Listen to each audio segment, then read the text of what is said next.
Good morning. First of all, let's talk about the problem. Problem happens, but the first thing that you want to do after facing a problem, don't be panic.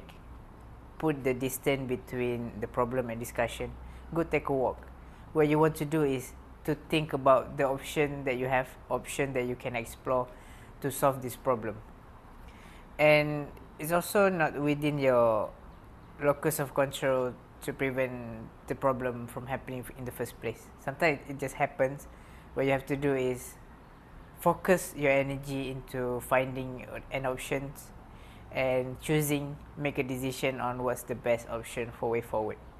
Next, I want to talk about risk and uncertainty. What's the difference between these two?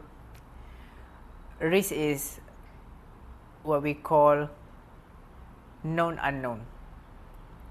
It has possibility that it can be happening, but we know about it, we plan, we aware of it. For example, something like you be late to pick up your friends at the airport due to traffic jam, so you know about this thing, and then you can plan for contingencies, plan to mitigate this risk. For example, you use another road, or you get off early so that you can reach there in time. Next, it's uncertainty. Uncertainty is something that is unknown. For example, you're late to pick up your friends at the airport because your car was hit by a meteorite. So the odds is really small, and we don't plan to this kind of thing.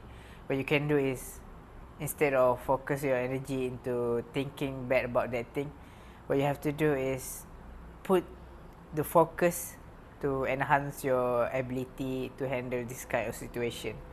And one thing is, be flexible. If anything happen, you don't panic. You always have a plan, always finding ways to work around.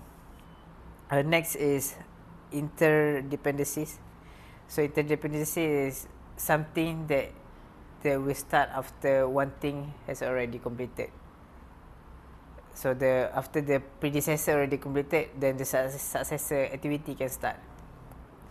And this is what we call critical path method, where you have this critical path, and if you delay one activity, it will cascade it to everything, and it will lengthen the critical path. And we can reduce the risk of cascading failure by make it parallel, or remove the unnecessary dependencies.